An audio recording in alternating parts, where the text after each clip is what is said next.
Welcome to Tackle for Loss. Today is Thursday, December 18th, and we have part 2 of the first round of the college football playoff preview. So let's jump into it. Okay, so just jumping right in. This is part 2 of the first round of the college football playoff preview. If you missed the first part, go back and watch that one first. I'm going to go over the last 2 games of the first round. In the first round, this game is going to be Oregon versus JMU. It's Oregon versus James Madison, which is classic college football playoff question. Elite talent and explosiveness versus a team that just does everything right. The question isn't if JMU is good, it's whether they can survive Oregon's speed and depth for 4 quarters, which we're going to go over right now and try to figure out if they're going to be able to survive Oregon or not. So, the Oregon overview here and why I think that they'll win, but we're just going to go right into it. They're elite on both sides of the ball. They have a top 5 defense and then a top 10 offense. They have the best explosive play team in the country, in my opinion. The stats show that. People just watching know that. I think it's very apparent. And then also playing at Autzen Stadium, that's a huge edge for them. Autzen Stadium is known as one of the loudest stadiums in the country, so that's a massive advantage for Oregon. The number 1 explosive play rate nationally for their offense. They have best rushing success rate in the country. Dante Moore is efficient, accurate, and doesn't beat himself with turnovers and different things like that. He doesn't try to play hero ball. He controls the offense and he knows what needs to be done, and he does that effectively. And Oregon doesn't need long drives. They flip the field fast. So, Oregon has always been known as a fast team, and that's still very accurate to this day. Oregon just is fast. I think this is going to be one of those games that JMU is just going to have to try to survive for 4 quarters and stay in it. And I think they can, but also I just think with Oregon's efficiency on offense, how fast they can flip the field, being a top 10 offense, again, having the best explosive play team in the country, that helps not only your offense being the most explosive team in the country, but also your defense, not having to worry about relying on the offense to score points. They score points no matter what. So that's big. Oregon, they don't just move the ball, they rip chunk plays. If you miss one assignment, it's going to be a 40-yard gain. So, going into that, when we get to JMU, they're going to have to be, knowing their assignments and different things like that, especially playing Oregon. Moving on here to their defense. This is one of the best units in the country, eliminating explosive plays. Force teams to be perfect for 10 to 12 plays, which is hard, especially, being on the road, it being a playoff game. That's tough when you have to be perfect every single play to get down, 75, 80 yards and try to score a touchdown instead of just, 3 points isn't going to be good enough for this game. They're going to have to go back and forth with Oregon and try to survive. The key start is first nationally in explosive plays allowed. That's not great for JMU. It's honestly brutal for an underdog that they're first nationally in explosive plays allowed. They just don't allow explosive plays. And, you're going to have to be perfect for 10 to 12 plays. So that kind of goes over a little bit about Oregon's defense. Again, top 5 in the country. And then they also have top 10 offense in the country. It's not going to be easy for JMU at all, but we'll go over again kind of what they need to do to be able to stay in it or even win. Okay, so we're just going to go into JMU here. They are one of the most efficient G5 teams in the country. Defense first. Physical discipline doesn't beat themselves. So that says a lot about how they're coached and how they play. Going into their offense here, their run game driven. Their quarterback is the engine of the team, just like pretty much every team in football. The quarterback runs the offense. They're what make the team go. So, when he's on, then their offense runs effectively. The design quarterback runs and scrambles, keep them alive. So, when you're needing a 3rd and 5 and he can scramble and get you 5 yards, get a first down, that's important. JMU doesn't win a shootout. They want to shorten the game, lead on the run, and steal possessions. So they're not going to be able to win this game in a shootout and go score for score. They're going to have to just play JMU football and do what they do best and lean on the run and try to just wear down Oregon's defense and then be able to score when they need to. But their defense, number 1 in defense success rate, top 5 EPA play, relentless pass rush, which will be good. You don't want more to sit back there and be able to pick apart your defense. You need to get pass rush, be able to get back there and cause pressure. They win early downs, and yeah, that's important stuff there. Moving on here to some key points for Oregon in the matchup. The Oregon O-line in the run game versus JMU in their front 7. This is the whole game. If Oregon runs effectively early, JMU is they're done. But if JMU can force 3rd and long, pressure flips to Oregon, and they have to play.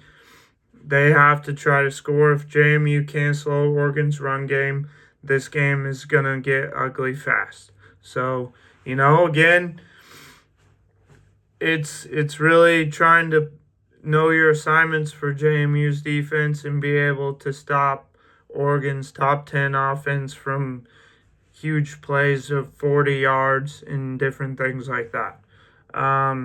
Here's how Oregon or JMU could hang around with Oregon. I'm going to give you a few factors here. Being able to limit explosive plays early is definitely going to help them stay in this game, and then win red zone reps. So just being able to, force a field goal instead of a touchdown, obviously with any game, that keeps you in the game longer. Helps your offense know if a field goal matters if your defense is holding them to a field goal, then that may take a little pressure off of your offense. Barnett creates with his legs. Again, that's their quarterback, so being able to get him going in the run game, that's going to be important force Oregon into long drives. That's again going back to your front seven and your defense just being able to, stop those big explosive plays that Oregon is known for. Um, the crowd stays quiet in the second quarter. Um, that could help, but everything has to go right. One busted coverage wipes out 5 good defensive plays. So, if they can quiet the crowd early and keep that going, that's great, and that'll keep them in the game. But, again, one explosive play for 40 yards or a good run is going to it wipes all that out. So they gotta be effective on defense, know your assignment, just play JMU football and don't let the crowd get to you. Don't let it being a playoff game get to you. Just focus on JMU football and what has gotten you to this point. I think if they can do that, they might have a real shot, but it's definitely going to be tough. Personally, I think Oregon is going to pull away early in this game. Sometimes with the 5 versus 12, you always think like in March Madness upsets, but truthfully, I think Oregon is going to handle this game no problem. JMU has to really play a clean game for this to be a competitive one. I think it's going to get out of hand after halftime in the third quarter. James Madison is good enough to make this uncomfortable early, but Oregon's explosive plays and their depth eventually are going to take over, and Oregon's going to pull away. So, I think that, JMU had a great season, but Oregon's just the better team. So I'm taking the Ducks in this game. That's my prediction for this one. We're going to move on to the next game here. So just give me a second and we'll jump in over there. Okay, moving on to the next and final game of the first round of the college football playoffs. It's Ole Miss, number 6 Ole Miss versus number 11 Tulane on Friday, December 20th. It's in Ole Miss, or it's at Ole Miss, so that already gives them a huge advantage for being at home.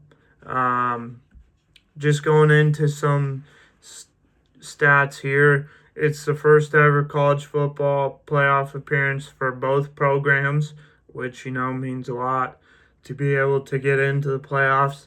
Ole Miss is 11-1, first 11-win regular season in school history, and they had an at-large bid. Tulane, 11-2, they're the American Conference champions, so, they were able to get in. This is a rematch. Ole Miss already beat Tulane 45-10 in week 4, but this is not September anymore. This is playoff football.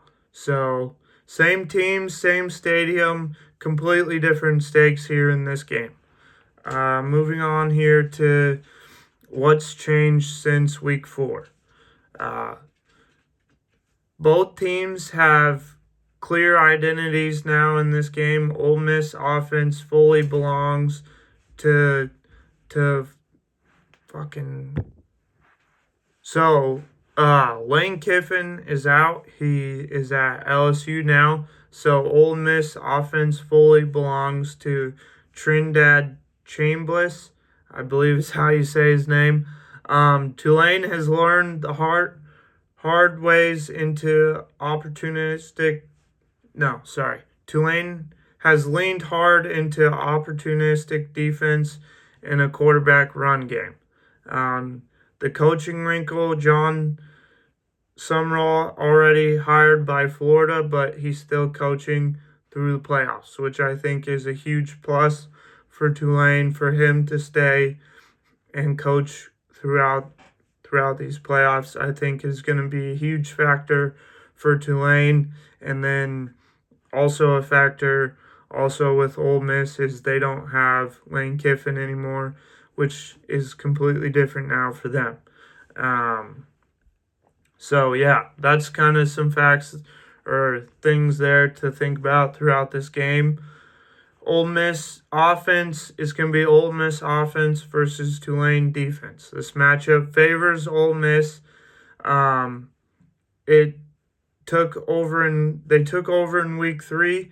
No, I'm sorry.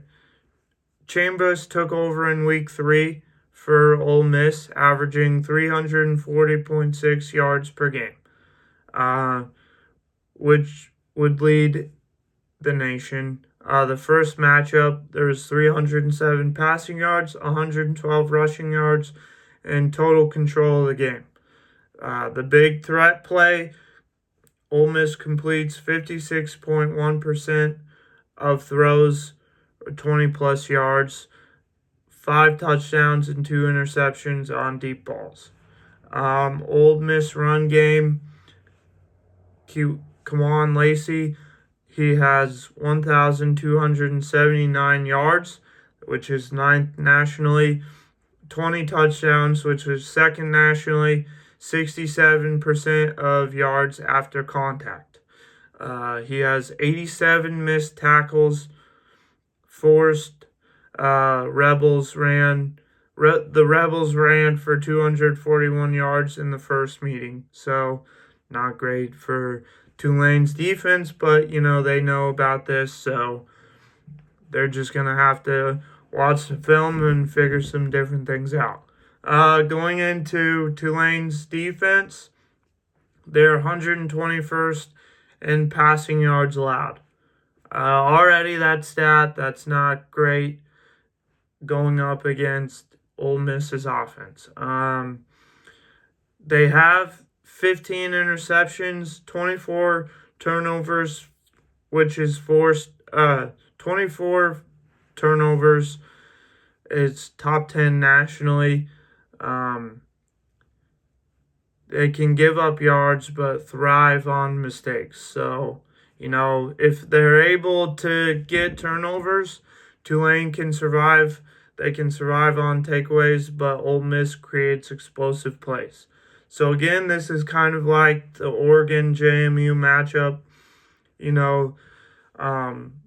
Oregon is probably going to be perfect, but Ole Miss has to be perfect offensively. Otherwise, Tulane can stay in this game and they can hang around and then eventually score. And, all of a sudden, Ole Miss is down. At home in the playoff game is not great. But moving on to Tulane's offense versus Ole Miss's defense here. This is going to be where Tulane has an uphill battle. In the first meeting, Tulane totaled 282 yards. Offensively, not good. QBs completed under 35% of passes. That's not a good stat to be looking at if you're Tulane, but again, if your defense can take advantage of turnovers and mistakes by Ole Miss's offense, then that may take some pressure off of you and help the offense be able to stay in the game, which is something to think about here for Tulane. I realistically think Tulane has a real opportunity to win this game on the road. It is going to be tough, and I'm going to go over some more things here, but you have to play a perfect game when you're in a 12 or 11 seed going up against these Power 4 schools. But again, completing 35% of your passes is not a great stat if you're Tulane. You have to, just in any game, obviously complete your passes. But yeah, so moving on there, it's kind of Ole Miss's defense has allowed 182.6 passing yards per game. That's top 20 in the country. Only 2 teams threw for 250 yards plus all season on them. Clearly, the strength of the defense is their pass defense. Only being two teams have thrown for over 250 yards. That's great. That's going to be what you rely on most if you're Ole Miss in your defense. Rely on your pass defense. They've gotten you here, so just continue to rely on them. Tulane's quarterback, he's thrown for 2,862 passing yards this season, 14 touchdowns, and 6 interceptions. He has 610 rushing yards and 16 rushing touchdowns. He's definitely a true dual threat quarterback. So try to rely on that, being able to make plays while scrambling and being able to get first downs. So hopefully they can draw up some, quarterback design runs to get him out in space and be able to do things like that. Deep passes are risky. He's completed 41% on 20-plus yards. He has 6 touchdowns and 4 interceptions. So, going back to Ole Miss's pass defense being the best part of their defense, trying to throw over 20 yards if you're Tulane, it's probably not going to work out very well because you've only completed 41% on passes over 20 yards. Run game concerns for Ole Miss. They are 70th nationally in run defense. Allowed 220-plus yards rushing 3 times. They're vulnerable to quarterback runs and misdirections. So, again, you being able to draw up misdirection plays and quarterback design runs can cause confusion for their run defense, and that may be able to help Tulane stay in this game, gain big yards, and then, help their offense move down the field. So if I knew this fact and I was on Tulane's coaching staff, I would, try to draw up misdirection and quarterback design runs just sporadically throughout the game to keep Ole Miss's defense on their toes and different things like that. Obviously, they have plays for certain things like this, but being able to do that effectively, helps your offense move down the field and be able to score points. So, yeah, if you can do it effectively, not turn the ball over, stay on schedule, then if you're Tulane, you should be able to stay in this game. Just don't force passes that, are 20 yards down the field that, is too risky, especially if it's not there. You have to play a clean football game. It's important you play a clean game if you're Tulane. The best chance for Tulane in this game is the quarterback run and being able to milk the clock and control the clock. If you keep Ole Miss's defense out there for long periods of time, you tire them out, you're going to be able to wear them down and then eventually score. But if you're doing 3 and outs and turnovers, Tulane's not going to have a chance in this game. So they're going to have to be effective with the plays they call and how they do that. Trenches and the turnovers here. Tulane only allowed 10 sacks all season, which is elite protection from their guys up front. That's great. That's a huge advantage for them, only allowing 10 sacks all season. That gives your quarterback time to be able to scramble and make a play out of something if everybody's covered downfield, so he's not forcing the ball into, places that he shouldn't be thrown into. That helps just all around. Ole Miss, they're slow to start, but 20 sacks in the last 7 games. Um, this should be a good matchup up front, well, with Tulane only allowing 10 sacks. And then Ole Miss, they start slow, but they have 20 sacks in the last 7 games. Turnovers. Tulane thrives on turnovers. Like we mentioned earlier, if they can get turnovers, that's key for their defense and their offense to keep them in the game. Ole Miss must avoid giving them free possessions. Kind of like I mentioned with Alabama and Oklahoma. Oklahoma scored 17 of their 23 points against Alabama the first time on turnovers. So it doesn't matter which game you look at.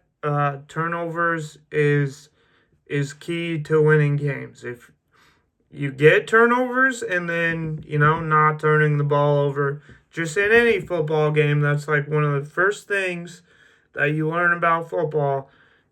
Don't turn the ball over and get stops and turnovers. It's self-explanatory. I mean, that's simple.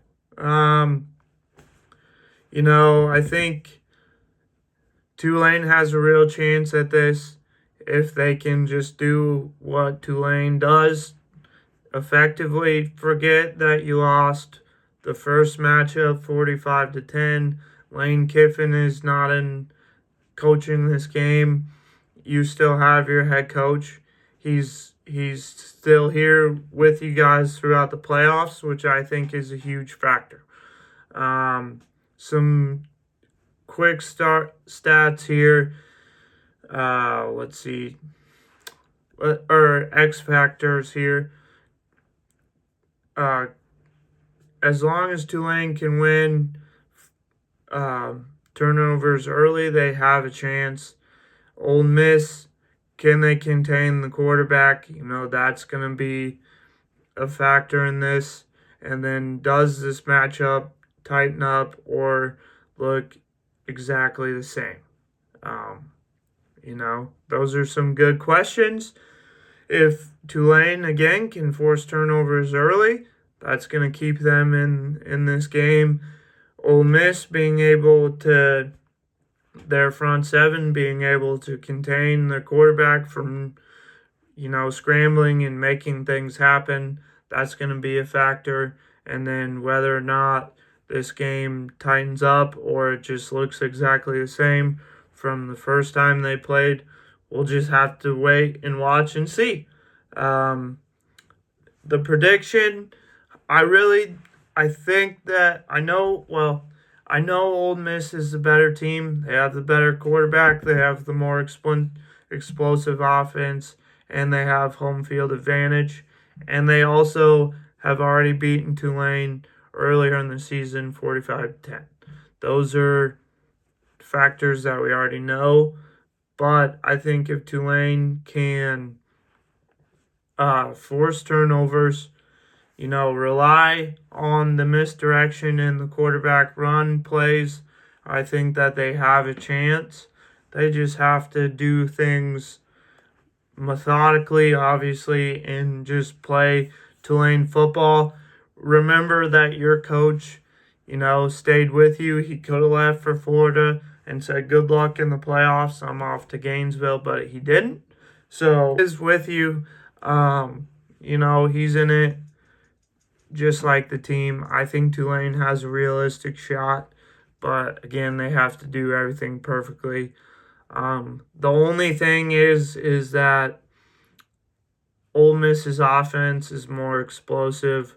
I think that's going to be the key factor along with home field advantage and have already beaten them. I think Ole Miss wins a close one. I think Tulane stays in it, but I like Ole Miss in this game.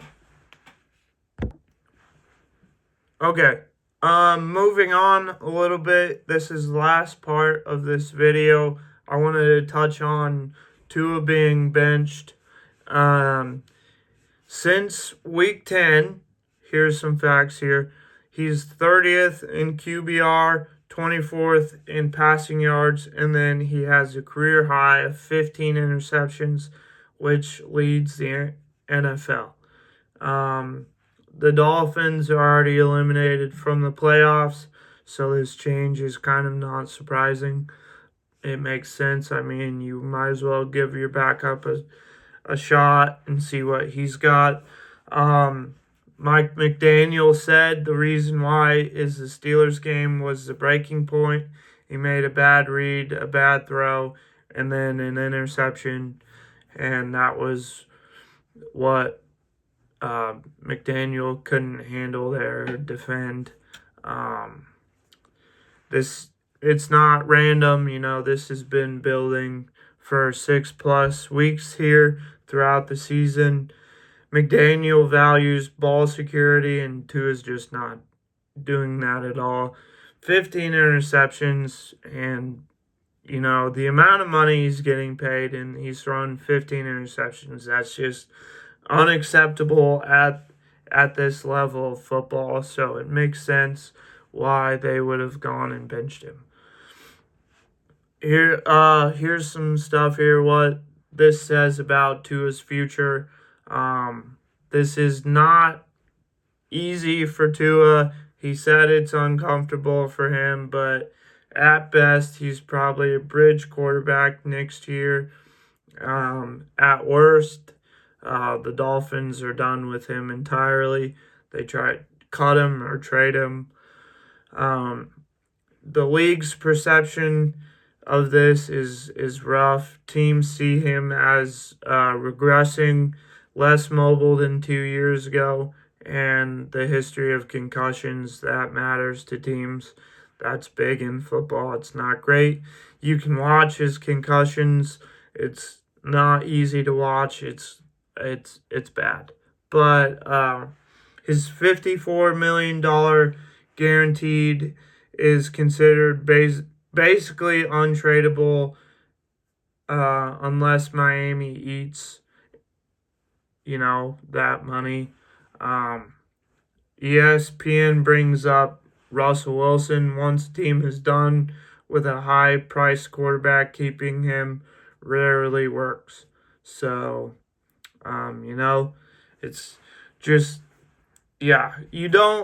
I can't see Miami keeping him. It doesn't make a lot of sense to keep him. He's costing you too much money, and then he's also costing you wins. So, that's not great for Tua. But we're just going to go into some facts here with the contract. Here's some hard numbers. If Miami cuts him before March 13th, they have $99.2 million in dead cap. Post June 1st cut, $67.4 million dead cap in 2026, and then $31.8 million in 2027. A trade before March 13th, Dolphins eat $45.2 million in dead cap, and then the new team takes on $54 million. Trade after March 13th, Dolphins still eat more money. So, I think the best thing would to be I'd cut him before or after June 1st, or trade him before March 13th. But if teams know the $54 million they have to take on, I think that is very unlikely, but I think there are a few teams that might be desperate enough to do that. We'll just have to wait and see what happens. Bottom line here for the Dolphins, there's no clean exit. Every option is ugly for the Dolphins.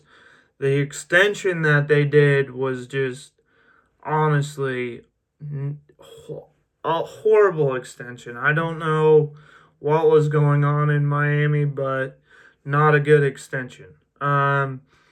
Here's something to stay positive about, I guess, if you're looking for something positive. Denver survived on an $80 million cap with Russ before they hit on Bo Nix. So if you really want to look at it, I mean, if Denver can survive on that ugly ass contract of Russell Wilson, then Miami should be able to survive on Tua's contract too. But you have to just, it's gonna get bad, so you might as well just try to.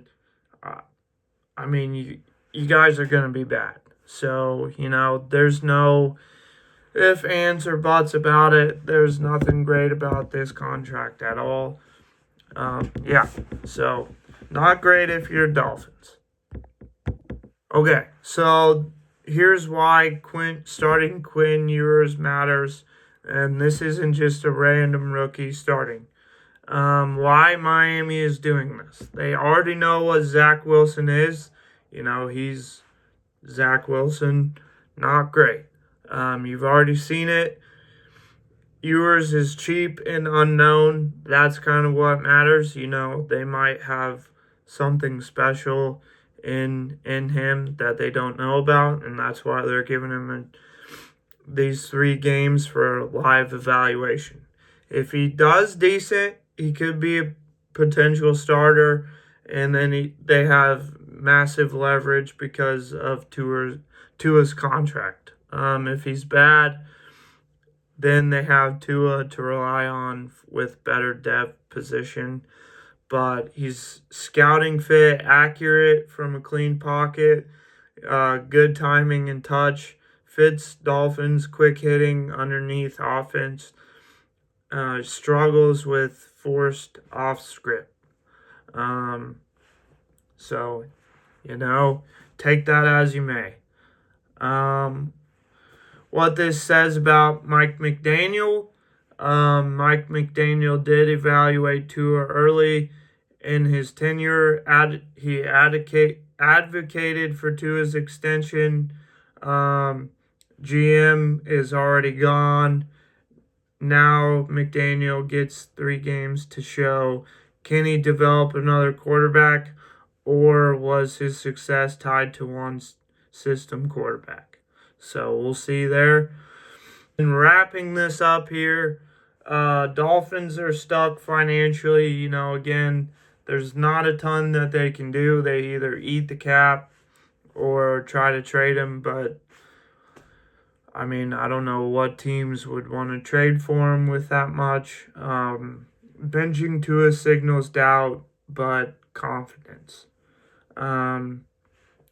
This starting Quinn is an audition, which matters, and then the league is watching. So, I mean, it's a tough situation for the Dolphins. It's tough for Tua because I like Tua. I think he is a good quarterback. A realistic possibility that I see for this situation is them trading Tua to like three places. I think that they could trade him. One, I think, is a realistic one, is to the Vikings, because Kevin O'Connell is a quarterback whisperer, I believe. I mean, he revived Sam Darnold's career. I think he could revive Tua's career as well. Tua's only 27, so there is some potential left. He's started for 6 years in the NFL, which that's good experience. Also, them being unsure about J.J. McCarthy, I think that says, bring in a guy with some experience. Maybe we can revive his career like we did with Sam Darnold, and then, they win games. But that is an option. Another option is the Jets. I know that they're going to draft a quarterback early in the draft, but maybe they want him to sit on the bench and watch and learn. So there's that possibility that the Jets trade. I doubt it. Also, the last one I see as maybe a possibility is the Steelers. They are pretty desperate for a quarterback. Aaron Rodgers not going to play much longer in the NFL. You need somebody, again, to be a bridge quarterback until you find your guy. Maybe Tua is their bridge quarterback. Maybe they find a way to make that trade work. I don't know. $54 million in cap is not great for a trade. That's a lot of money, especially if you're only going to get a couple years out of him. But the Vikings, Jets, and the Steelers, I see as all possibilities for a trade for Tua. The Dolphins are kind of screwed. I mean, not kind of, they are screwed. It's really just an ugly deal here. I think Tua was deserving of the extension, but just what he's put on film this season is not great. Like the 15 interceptions, that's horrible. I mean, it's not good for the Dolphins, whatever they do.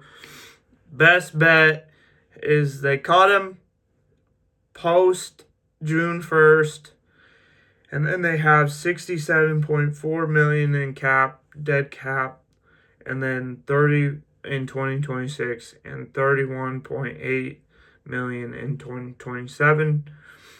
Or they trade him and they only eat 45.2 million in dead cap. And the new team takes on 54.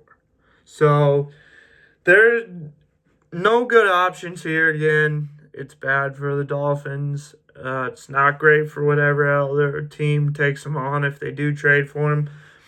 But, yep, that was kind of some news that I wanted to discuss. NFL. I'm going to have another video out tomorrow previewing the NFL games this weekend, so stay tuned for that. But, yep, that was my final part for the first round of the college football playoff. So don't forget to like, comment, and subscribe, and I will see you guys in the next one.